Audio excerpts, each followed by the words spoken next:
Thank you very much for the introduction. I'm here today to interview Sampo, the CEO of Mas Global. Just before I start, just a quick minute to talk about Ferrovial, that it's a very well-known Spanish company, a large infrastructure company.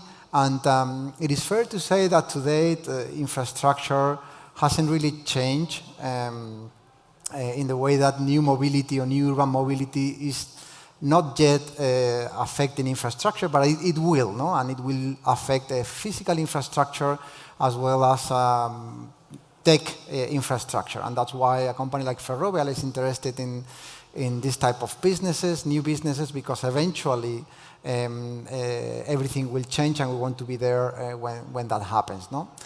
So here with me today we have Sampo, the CEO of Mas Global. So maybe Sampo, we're going to start by if you can start by telling us a little bit about yourself and how you made it here. All right, so my name is Sampo Hietanen. Don't try to pronounce it. It's a Finnish name. Come from Finland. You can blame me for a concept called mobility as a service, which nowadays is quite an honor. Trust me, 15 years ago, it meant that I'm pretty much the village idiot that's been talking about this change in mobility for quite a long time. That's the short background. Civil engineer, so okay. I love Ferrovial in that sense. Yeah. Okay, good. And so you have this vision, no, of eliminating car ownership. I mean, can you tell us a little bit more about the vision and in practical terms what it means? Well, yeah. If you think of mobility as a service, there are a few ways of looking at what we're after. I know if there are car owners here, you will probably kick me after this one. But just a couple of weeks ago, I was in the meeting for car salespeople, and even they didn't kick me out or beat me up afterwards. Mm-hmm. So the thing is, why it is all about car ownership has not to do so much with cars. It has to do with freedom of mobility. So it has to do with, if you think of what will happen in the field of mobility, how will the world look like after digital disruption? First of all, why car? Is if you think of what will be disrupted in any other fields, you take media or banking or anything, go after the winner. Now, transportation or mobility is out of your pocket, that's 20% of household costs. Altogether, roughly about $10,000 billion annually. Humongous market. Now, 76% of that market is consumed by car ownership, single occupancy vehicles. Those vehicles are used about 4% of the time. So if anyone here comes up with a better chance for productivity leaps, humongous productivity leaps, please tell me. But I've done this in front of pretty good economists, and there isn't a bigger solution to solve. So why cars? It's because they're the winners in this. And normally when you disrupt, you need, well, somebody will lose. Mm-hmm. Car industry will not lose, but the car ownership will. And that's why we go after it. It's not so much about cars. I mean, I know that there will be the 20-year-olds who said, that's already gone. I'm not going to own a car or anything. But what we need to do is try to find, it's a really great product. If you want to compete, it's like with football, with Real against Barcelona, you have to love your opponent, and the same applies to us. So we're not preaching to you that you should give up your car. We're here to tell that we can do something better. That's the whole idea. So what do you do to be better than owning a car? When T-Fords came a long time ago, it must have been a dream. The whole world opens to you. I mean, what we're after is the freedom of being able to go anywhere, anytime on a whim. Just like that. And that's what the car has provided. We have to do the same dream. How do we do it? Well, nothing else compares with it. But, and this was the way of finding out Mas, was my personal, I mean, I'm a transport engineer myself from background. And I started thinking, I know that it doesn't make any sense for me to own a car. I know how the system works, and I know it's not economically, but still, I had the car over there. And I started, what would someone have to say to me so that I would give up my car? So the whole essence of disruption in mobility and so on, all the technology that you can think of, lies in this one question that you can ask yourself. What do I have to promise today to you that you would give up your car? And of course, give me the same money. That's the whole thing. And it's not enough to have public transport, it's not enough to have taxis, it's not enough to have this. But if I put all of these together, package them a bit like Netflix of mobility, one monthly price, everything out there. So if I now promise to you here, you can access any train, any bus, any scooter, any bike, any taxi, any car share, any car rental, not just in Madrid, but the whole world. Would you, anyone, hands, would you give up your car for that? Oh yeah, we've got customers here. So this is what it is. We just have to dream bigger. And this is doable. We can actually do that. It's just digitally plugging all of those things together and molding that into a subscription where we promise you. Okay, good. Thank you. And you usually talk about ecosystems and ecosystems, no? And it's part of the title of this session today. What do you exactly mean by that? Yeah, look, I told you I've been the village idiot, also talking about this concept even before founding the company that actually does this thing. And whether I'm in Los Angeles or Madrid or anywhere, and I talk to normal people, and they say, yeah, it would be good if I could just have a subscription that works everywhere, and I can pick up anything that I want, and somebody else takes care of how I get there. Perfect. And then they think, that's not rocket science. That's pretty simple, should be. So why isn't it here yet? Why hasn't it been there before? And then we come to a lot of egos. Now, nobody, and trust me, nobody, no company in the world will ever have enough capacity to fulfill this thing. Not Uber, not Google, anyone. You need public transport, you need taxis, you need all of this, which means that to actually create the product for even one person, you need to have these completely different players that are all big. Over here, we need the metro, we need the taxis, we need the car shares, we need the bikes, we need everything. But they're not meant to work together. They're meant to hate each other. That's the thing. The problem of them is it goes in this kind of ecosystem way, where first everybody says, nah, the whole disruption will not touch us. I can just work on like it is. The second phase is, okay, there may be something in there. Let us study that for a couple of years. And then they say, hey, this is an opportunity.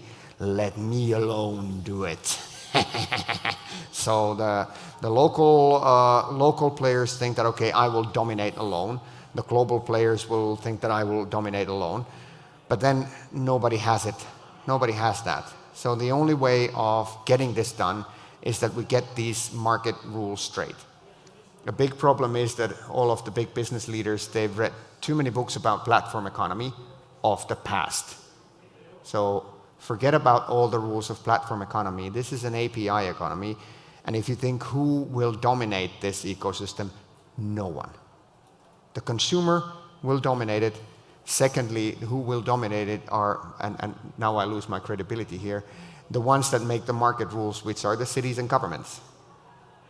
But let's be straight here. Cities and governments will make the rules, but like in football, you don't want to see the referees or the UEFA's playing. You want to see Ronaldo playing. Mm-hmm. But you don't want to see Ronaldo make the rules. That's the thing. And this is why it is so hard. You need to get these players on board that all want to dominate, that are not used to this. Otherwise, it is doable. Mm-hmm. And who are more difficult, Sampo, in terms of the provision of transport? No, you have private operators and public operators. No, who are more difficult to deal with? Depends. This is an industry where, especially on the public side, but with the big private ones also, I tend to say that for doing something new, there's 99 people in an organization that can stop it. I mean, we were just talking in my hometown, Helsinki, where everything was supposed to be exactly great, and we've run into trouble with some public side players, not because of their vision, not because of their leadership or anything. Only few people, and this kinds of things, anyone can block it. The same applies to some of the big companies over there. So the easiest ones are normally local small players. And you would think that they're not technically advanced, but it's not about technology. It's about the mindset of, can we cooperate? The ones that normally don't have this power attitude that it has to be me who controls everything, the pace of development, what the consumers are allowed to do, and so on. So small taxi companies are normally really easy. Even local big companies, nowadays even the Limes and Birds and many of them.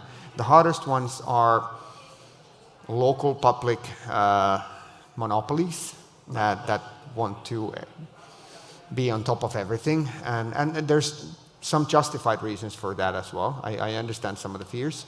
And then maybe the global wannabe monopolies. Okay. Not naming them now. No, not to name them, yes. Okay, so let's talk a little bit about Mass Global and the company you created back in 2015, no?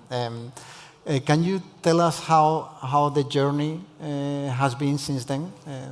Yeah, it's a love child of quite open innovation. So born in Finland, and it's a pretty small country, and we can pretty much all fit in the same pub and talk about these things. From 2011 onwards, the Ministry of Transport and Communication, which lucky enough is the ministry who wrote the market rules for GSM, how the markets are actually done.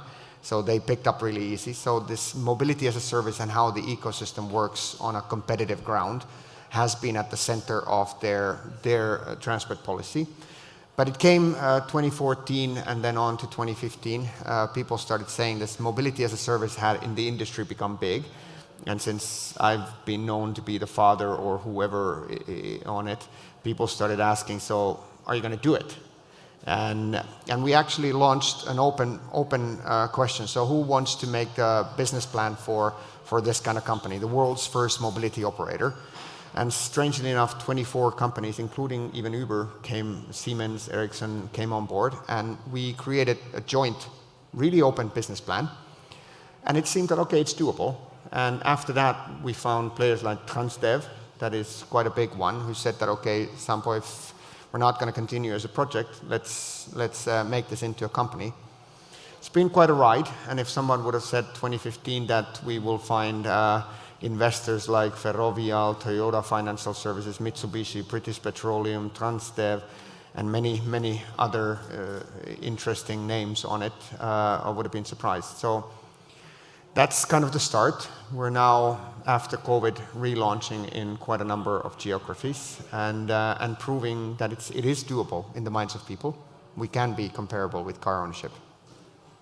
Okay. So what is the most relevant stopper of the concept? No, because the idea makes total sense, but it's taking time. It's proving difficult. No, in one places more than in others.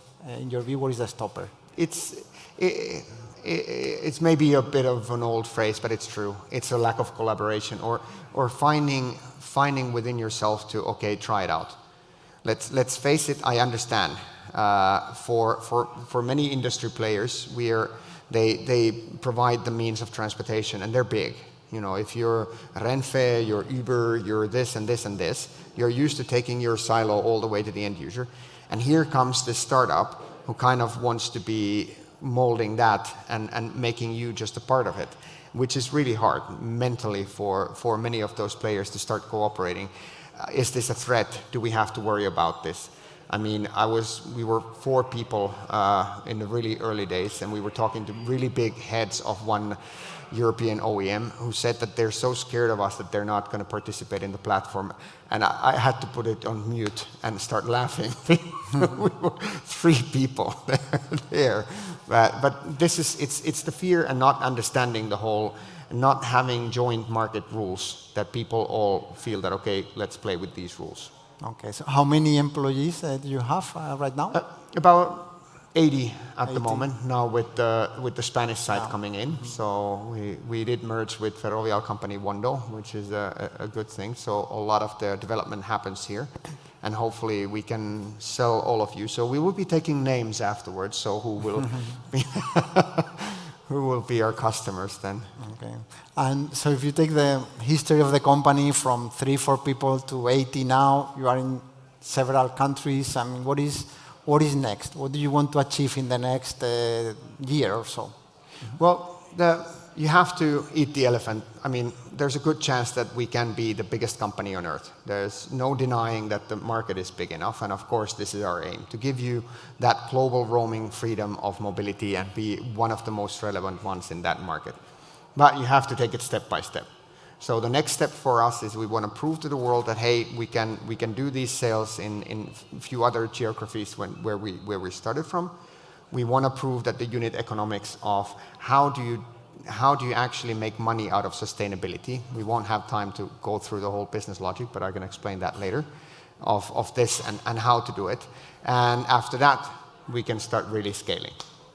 Okay, that's talking a little bit about sustainability. That is a buzzword that everybody uses. How do you apply that to the MAS concept and to MAS Global?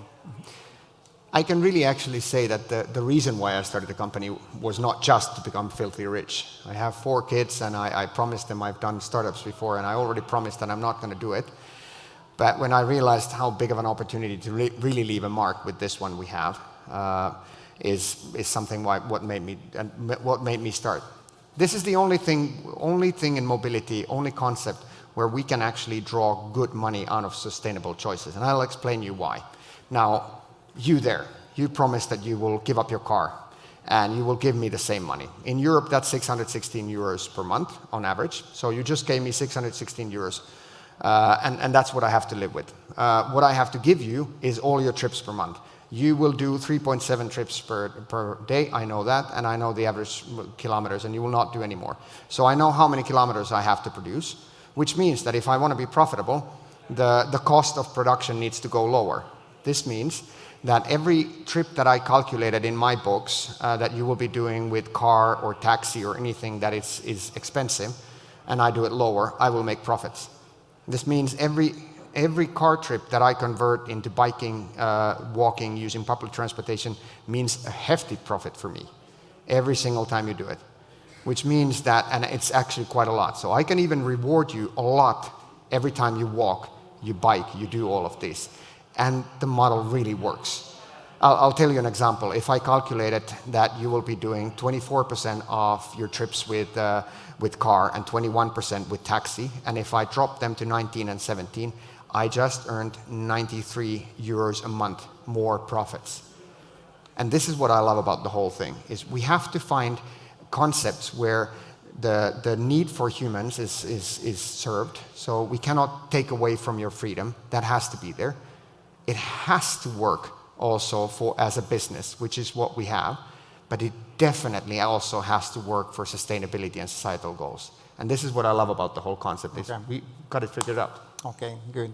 Okay, so we are running out of time, Sampo, but before we leave, you are an entrepreneur yourself with 4 kids, as you said. And can you, with 80 people now working with you and in your team, can you, for the audience here and for a lot of startups that are starting this year or last year their venture, can you just give us a couple of a few good pieces of advice for them? I think with all of them is dare to ask big enough questions, but also dare to put that into numbers.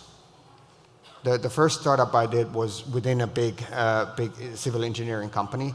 And I had a good idea, but of course I didn't get the investment money before I dared to put that into actual numbers to follow. So otherwise, it will just be blurry. So yes, go big and ask these big enough questions, but always remember the numbers count. Okay, well, thank you very much, Sampo, and I wish you all the best. Thank you.